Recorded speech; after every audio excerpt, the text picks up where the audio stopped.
ನಮ್ಮ ಊರಿನ ಕೆರೆಗಳನ್ನ ನೋಡಿದಾಗ ಆ ನೀರು ಎಷ್ಟು ಶಾಂತವಾಗಿರುತ್ತೆ ಅಲ್ವಾ? ಹಾಂ, ಮೇಲಿನಿಂದ ನೋಡಕ್ಕೆ ಹಾಗೆ ಅನ್ಸುತ್ತೆ.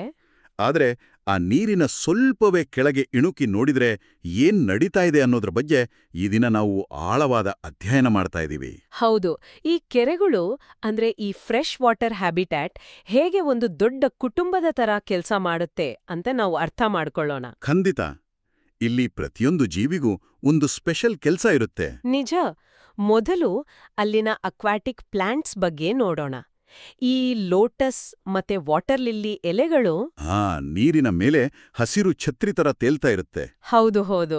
ಮತ್ತೆ ನೀರಿನ ಒಳಗೆ ಇರೋ ಹೈಡ್ರಿಲಾ ಗಿಡಗಳು ಸಣ್ಣ ಸಣ್ಣ ಜೀವಿಗಳಿಗೆ ಒಂದು ಸುಂದರವಾದ ಕಾಡಿನ ತರ ಇರುತ್ತೆ. ಅರೆ ವಾಹ್! ಅಂದ್ರೆ ಆ ಹೈಡ್ರಿಲಾ ಗಿಡಗಳು ಚಿಕ್ಕ ಮೀನುಗಳಿಗೆ ಕಣ್ಣಾಮುಚ್ಚಾಳೆ ಆಡುವ ಮೈದಾನದಂತೆ ಇರ್ಬೋದಲ್ವಾ? ಖಂಡಿತವಾಗಿಯೋ. ಮತ್ತೆ ಆ ಮೀನುಗಳು ನೀರಿನಲ್ಲಿ ಉಸಿರಾಡಕ್ಕೆ ಗಿಲ್ಸ್ ಬಳಸ್ತಾವೆ. ಓಕೆ. ಜೊತೆಗೆ ಆ ಕಪ್ಪೆಗಳು ಆ ಕಮಲದ ಎಲೆ ಮೇಲೆ ಜಿಗಿಯೋದನ್ನ ನೋಡಿದ್ರೆ ಸರ್ಕಸ್ ಕಲಾವಿದರ ತರ ಕಾಣಿಸುತ್ತೆ. ನಿಜ. ಆದ್ರೆ ನಮ್ಗೆ ತುಂಬಾ ಆಶ್ಚರ್ಯ ಆಗೋದು ಆ ವಾಟರ್ ಸ್ಟ್ರೈಡರ್ ಕೀಟನ ನೋಡಿ. ಓ, ಆ ನೀರಿನ ಮೇಲೆಯೇ ನಡೆಯುವ ಕೀಟ ಅಲ್ವಾ? ಅದನ್ನ ನೋಡಿದ್ರ ಅದಕ್ಕೆ ಮ್ಯಾಜಿಕ್ ಶೂಸ್ ಇದೆಯಾ ಅಂತ ಅನ್ಸುತ್ತೆ. ಹೌದು, ಅದಕ್ಕೆ ಸ್ವಲ್ಪ ಕೂಡ ಒದ್ದೆ ಆಗಲ್ಲ.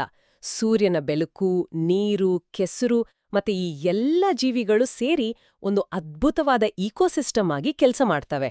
ಅಂದ್ರೆ ಇವೆಲ್ಲ ಸೇರಿ ಒಂದು ದೊಡ್ಡ ಟೀಮ್ ತರ. ಆದ್ರೆ ನನಗೊಂದು ಡೌಟ್ ಇದೆ. ಹೇಳಿ, ಏನದು? ಈ ಕೆರೆ ಜಗತ್ನಲ್ಲಿ ಆ ದಿನಸಿ ಅಂಗಡಿಗಳಿಲ್ಲ. ಇಲ್ಲ. ಹಾಗಾದ್ರೆ ಈ ಜೀವಿಗಳಿಗೆ ಊಟ ಹೇಗೆ ಸಿಗುತ್ತೆ ಅನ್ನೋ ಕುತೂಹಲ ಬರುತ್ತೆ. ಅದೇ ಪ್ರಕೃತಿಯ ಮ್ಯಾಜಿಕ್. ಇಲ್ಲಿ ಪ್ರತಿಯೊಂದು ಜೀವಿಯೂ ಅಕ್ವಾಟಿಕ್ ಫುಡ್ ಚೈನ್ನ ಒಂದು ಮುಖ್ಯವಾದ ಭಾಗ ಆಗಿರುತ್ತೆ. ಓಹೋ, ಅಂದ್ರೆ ಶಕ್ತಿ ಅಥವಾ ಎನರ್ಜಿ ಹೇಗೆ ಒಬ್ಬರಿಂದ ಇನ್ನೊಬ್ಬರಿಗೆ ಹೋಗುತ್ತೆ ಅಂತ. ನಿಖರವಾಗಿ. ಮೊದಲು ಈ ಪ್ರೊಡ್ಯೂಸರ್ಸ್ ಬರ್ತಾರೆ, ಅಂದ್ರೆ ಆಲ್ಗೆ ಮತ್ತು ಗಿಡಗಳು. ಅಂದ್ರೆ ಅವು ಸೂರ್ಯನ ಬೆಳಕನ್ನ ಬಳಸಿ ತಮ್ಮೂಟ ತಾವೇ ಮಾರ್ಕೊಳ್ತವಲ್ವಾ? ಹೌದು. ಆಮೇಲೆ ಈ ಚಿಕ್ಕ ಜೀವಿಗಳಾದ ಸ್ಮಾಲ್ ಫಿಶ್ ಅಥವಾ ಆ ಡ್ರ್ಯಾಗನ್ ಫ್ಲೈ ಲಾರ್ವಾ ಗಿಡಗಳನ್ನ ತಿನ್ನುತ್ತವೆ.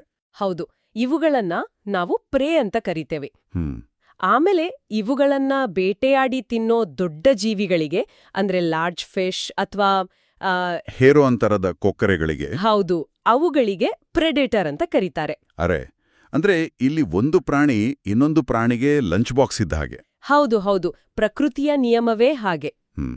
ಇದು ನಿಜ ಜೀವನದಲ್ಲಿ ಹೇಗೆ ಕೆಲಸ ಮಾಡುತ್ತೆ? ಅಂದ್ರೆ ಯಾರಾದರೂ ಊಟದ ಸರಪಳಿಯಿಂದ ತಪ್ಪಿಸ್ಕೊಂಡ್ರೆ ಏನಾಗುತ್ತೆ?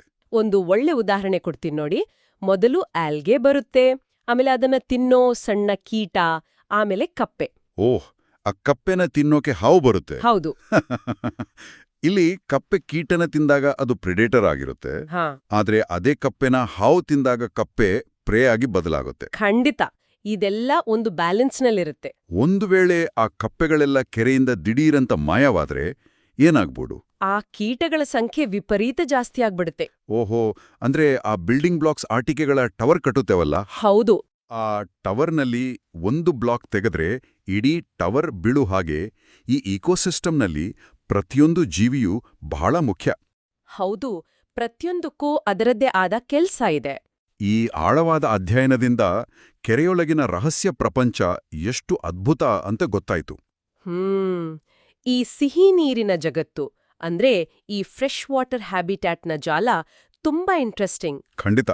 ಮುಂದಿನ ಬಾರಿ ಆ ಹಳ್ಳಿಯ ಕೆರೆಯ ಹತ್ರ ಹೋದಾಗ ಆ ಲೋಟಸ್ ಎಲೆಯ ಕೆಳಗೆ ಯಾರು ಪ್ರೆಡೇಟರ್ ಮತ್ತೆ ಯಾರು ಪ್ರೇ ಆಗಿರ್ಬೋದು ಅಂತ ಯೋಚನೆ ಮಾಡೋದು ಎಷ್ಟೊಂದು ಮಜಾವಾಗಿರುತ್ತೆ ಅಲ್ವಾ? ಹೌದು, ಇದೊಂದು ಅದ್ಭುತವಾದ ಜಗತ್ತು.